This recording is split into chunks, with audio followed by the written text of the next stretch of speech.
going around in this. So you're in the pool, right? So we're not waiting for anything? Oh, I was going to go running on the ride their trailer. It's closed. Pool inquiry. So I don't have anybody else coming that I know of. Yeah. Everybody's here? School, so they have a track. Gang's all here? I'm going to call my, I think my picture is going to be you talking and show this. Okay. How big it is. So just the two of you, right? So Yeah. you're going to open it? No, I think the chairman's going to open it up and he's going to talk about that, and then I'll bring in what other questions you have about what he's doing and why we're doing it. Okay. So, yep, Okay. works for me. And will you remember to repeat the question? Yes. Okay. Yes. All right, cool, thanks. 62 to be exact.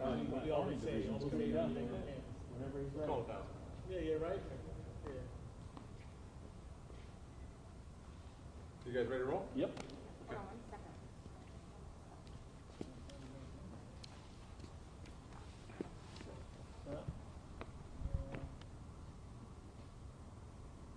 Is everybody going to speak?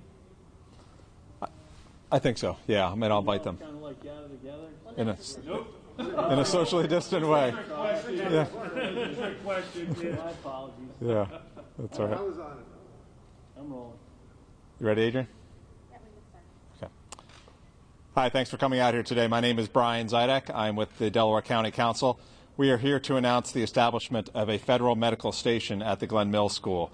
And I wanted to take a few moments to let everybody know what that actually means. So this facility is meant to help us to care for low acuity cases should the need arise in Delaware County or in fact the entire region. A low acuity case would be a case that where somebody would otherwise be in the hospital but is perhaps recovering from a minor surgery, and hospitals in the event that they have been they are full treating COVID-19 patients, this facility would be available to handle the low acuity cases. The expectation would be that this federal medical station would serve the entire region, so neighboring counties as well, and including some of South Jersey.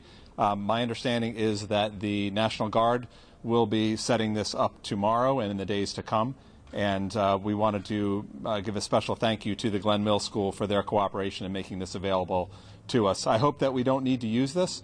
It is my hope that our hospitals are able to manage the COVID-19 crisis without the use of this federal medical station.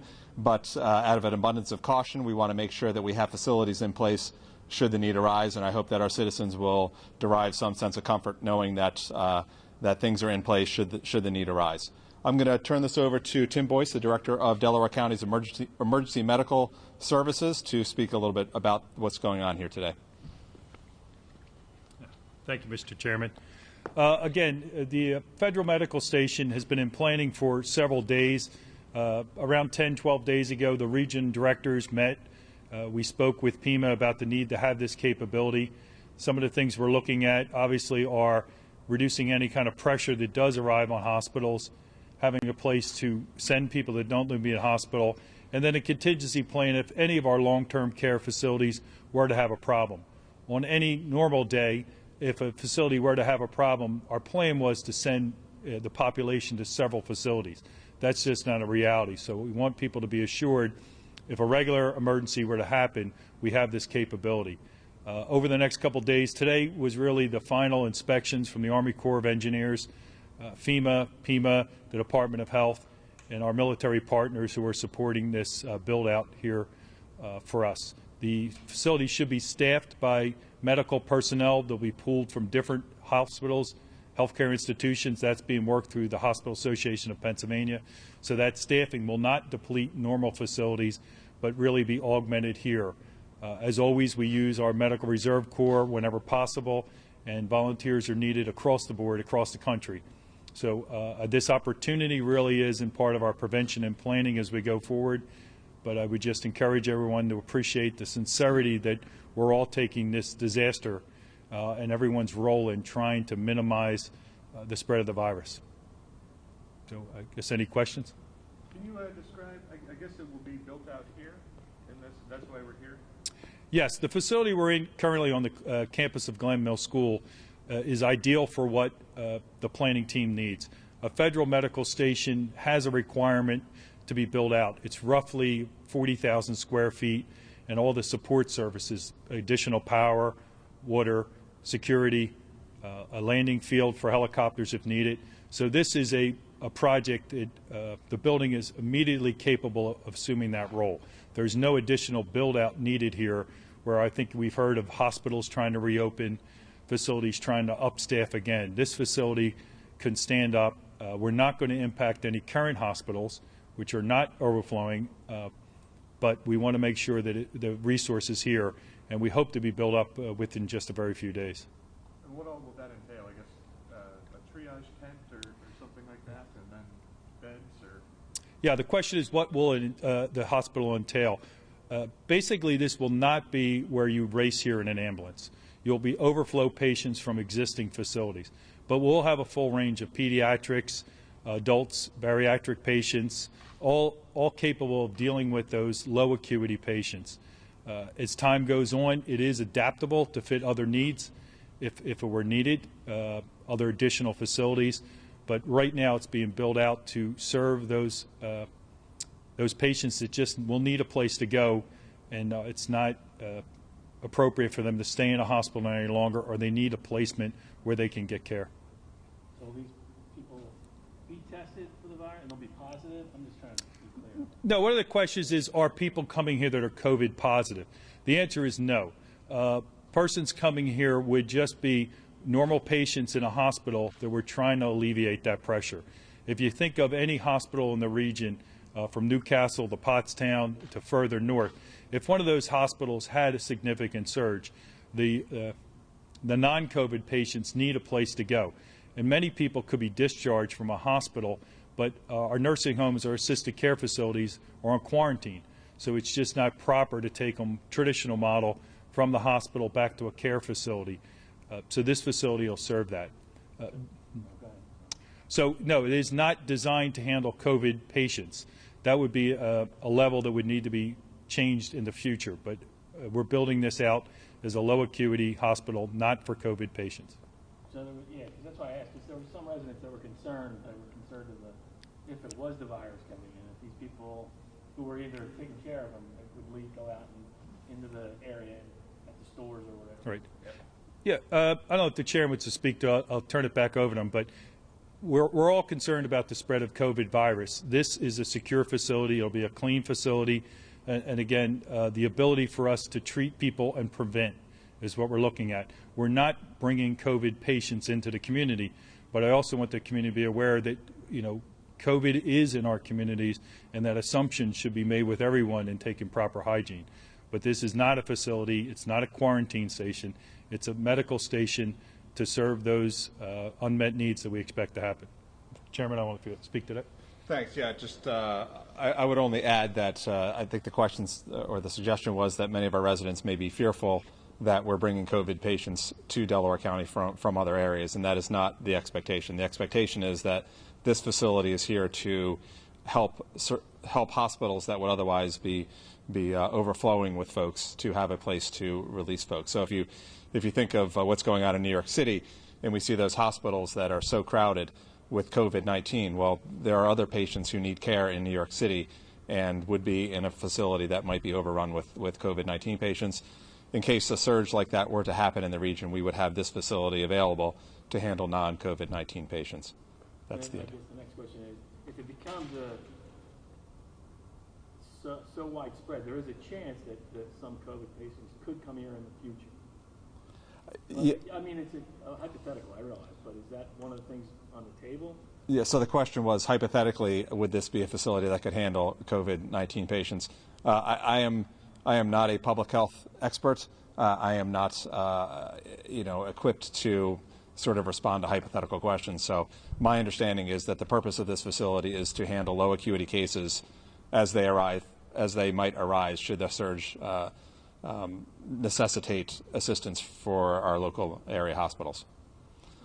I also wanted to say a special thank you to Dr. Spriggs and the entire Glen Mills School facility, the board of directors, and all those affiliated with the school. They've done a wonderful job welcoming us here and helping to keep our residents safe. So I would ask Dr. Spriggs to say a few words, if you will. Sure. Thank you. Good afternoon. The Board of Managers, the staff, and everyone here is actually pleased to help during this time of need. We've had a great partnership with Delaware County, and we're really fortunate that they've had the foresight and to work proactively to combat COVID-19. We think the partnership has been good, and we're here to help in any way we can. And so we're actually really grateful for the partnership and to be working with people who are looking to protect as many citizens as possible. Thanks. Any other questions? You may have answered it, I just want to make sure. How many patients do you think you'll have? Or can it hold, I guess? So it's meant to hold 250 patients is the idea. I think it could expand to 300, but the general sense is 250 to 300 folks would be handled here. I have a couple residents asking, are you looking to hire medical personnel, or is that just going to be staff from hospitals? And if you are, how can people apply? Sure. Well, thank you. So the question is, are we looking to hire medical professionals, and if so, how would one apply? I'll turn this over to Mr. Boyce. He may have some more information about that. Yeah, the question of are we hiring medical personnel. Right now, the initial plan is to utilize our hospital systems that are partners. More than 70 hospitals in our region we count on to supplement the force. There are contingency plans to use nursing students to assist us and the like. But for contract services, the campus is, the facility is being barred, leased, by the Commonwealth, and then contract services for every type of service, trash removal. We're very fortunate when this was in the planning phases, all of our labor unions came forward, the trades, what could they do? So we are building this out as a hospital that will be open to serve people, so that surge capacity is there. But the specific question that would be going through the traditional healthcare systems, those people would come in through that method. And one other thing, it's still going to currently be used to house EMS, police, fire as well? Yes, this campus actually has an existing phase for Delaware County, the region. It's the first responder refuge. This is an enormous campus we're on with many buildings. We have our first responder refuge here, which is still operational. The refuge is a place for police officers, firefighters, medics that believe they may have been exposed, and without going home to risk their family, they're awaiting testing here. So we still have that. The officers and firefighters that come here are not COVID positive. They are awaiting their test results but did not want to go home in the interim. The campus allows for that, and the campus allows for a lot of expansion. Just if I could follow up on the question, not everyone COVID positive needs medical treatment or to be hospitalized.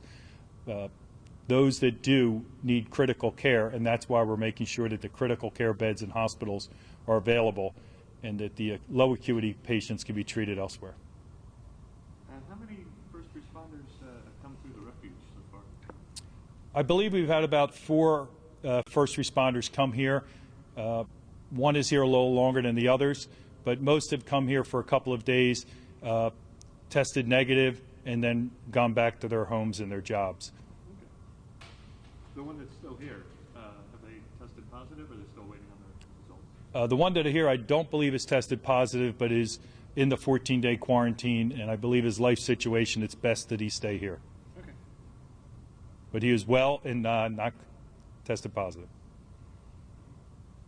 Okay, Mr. Chairman, you're close. Thank you.